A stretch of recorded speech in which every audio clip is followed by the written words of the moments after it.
Hey guys, we're back with another episode of What's Next. And this one was by request by one of the subscribers, Derek Knight, one of the early subscribers getting in and supporting the channel. So shout out to the guy and thank you so much for supporting. This one's for you. What's next for Michelle Waterson? Michelle Waterson, who used to be the atomweight champion over at Invicta FC. The Michelle Waterson, who is now a strawweight in the UFC. You know, she's had 5 fights so far in the UFC, and she's basically 3-2. She's 3-2 in the UFC. Altogether, 15-6. In my opinion, Michelle Waterson has kind of struggled a little bit with this division, but I don't think it's necessarily her fault that she struggled. I think that one thing about the UFC is that if you're pretty, if you're a nice looking young lady and if you're nice looking, basically, they really try to push you hard. They push you too fast and they push you up the rank. They try to push you up the rankings. There are certain fighters who never should have been fighting the caliber of fighter so soon, in my opinion. Michelle Waterson came in and she fought Angela Magana. That's a fair fight right there. That's okay, great. You go and you fight Angela, you beat her. She did beat her. Then she fought Paige Van Zandt. She beat her. Now, when she fought Paige Van Zandt, I believe that was a co-main event on the Fox card.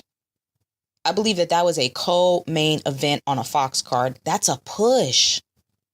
Then she went in there and fought Rose Namajunas, and the amount of push that she had during that fight card, that was another Fox fight card. The amount of push there was just ridiculous. She's being pushed way too fast, and she went in there and took an L from Rose. Rose had already transitioned into Super Saiyan mode, so there was no beating Rose Namajunas at that point. But all I can say is I think that Michelle Waterson really needs to take a couple of light touches. She had her last fight against Courtney Casey, and it was a ground battle, and she did well. I thought she did pretty well. I actually did think that she won the fight. I know it was controversial, but I thought that she won the fight. But there was nothing about her that made me think, oh, this girl's a threat to the division, or, oh, this girl's about to make a run. I didn't see any of that in that fight. I think that Michelle Waterson needs to pull back just a little bit and fight some of these fighters who she probably should have fought on the way up, on the way to becoming a contender, just to get a little bit more. I hate to say experience, but there is a level of experience that you need to get once you come to the UFC. There are people who have been able to switch over and become champion or be able to be undefeated. Like, Eddie Alvarez, when he came over, he didn't miss a step, really. He really didn't miss a step. But it's not always the same. We saw Will Brooks come over and just, he missed a step. We saw who else came over and missed a step? Justin Gaethje. Justin Gaethje was a champ, undefeated. Missed a step. So it happens. And I think once you find out that maybe you missed a step a little bit, you need to get that experience in the octagon. In my personal opinion, Michelle Waterson is number 7. She likes to usually fight twice a year. Her last fight was in April, and I know that she's looking for a fight right now. Now, the people that she was looking to fight was KK.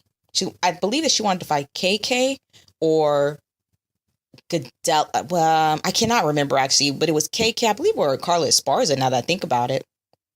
Now, Carla Esparza would have been a great matchup. That's actually who I thought she was going to get matched up with. Carla Esparza's number 6, Michelle Waterson's number 7. I thought she was going to get matched up with Carla, but Carla has pulled basically the death note.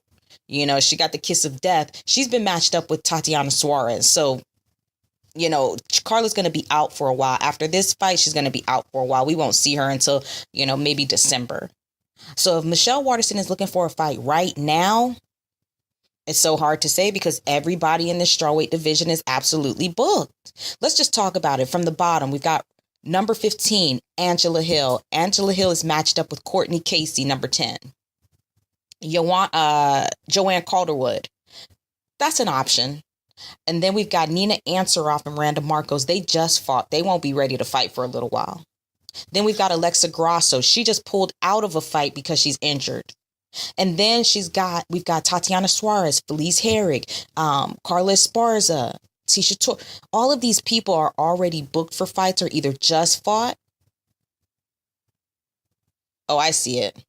Michelle Waterson. There it is. It just jumped out to me because I am looking at the rankings right now. It just jumped out to me. Michelle Waterson needs to be matched up with Felice Herrig. If she wants to fight right now, she needs to be matched up with Felice Herrig. And then she can really test herself. Felice Herrig is going to give you the 1, 2, 1, 2, 1, 2 of death. And she's going to be in there with a lot of footwork and foot movement. I think Felice Herrig is the best fight right now for Michelle Waterson. Felice Herrig is number 8. Michelle Waterson just beat Courtney Casey, who was number 10. You know, if it wasn't such a jammed up division at the moment, I actually would have loved to see Michelle Waterson fight Angela Hill. That would have actually been my fight pick. If Angela Hill could get past Courtney Casey, then I do want to see these two fight down the road. But it's like everybody's jammed up right now. Strawweight division is stacked and they're fighting. It's just a churning thing that's happening. Michelle Waterson has been left out just a bit. But, you know, that's just my quick thoughts on what's next for Michelle Waterson. Like I said, it's complicated with this girl. It's very complicated. What should be next is atomweight division. Okay, atomweight division is not there. So what should be next is Angela Hill. Angela Hill is booked. Well, I guess we got to go with Felice Herrig. And I don't think Michelle Waterson would have a problem with that because Felice Herrig is ranked number 8. I know Herrig is coming off of a loss, but Felice Herrig is a very respectable opponent. She's going to come in there ready to fight, and she's going to push you, and she is going to be stiff competition, especially for Michelle Waterson. So anyways, that's my pick. What's next for Michelle Waterson? Felice Herrig.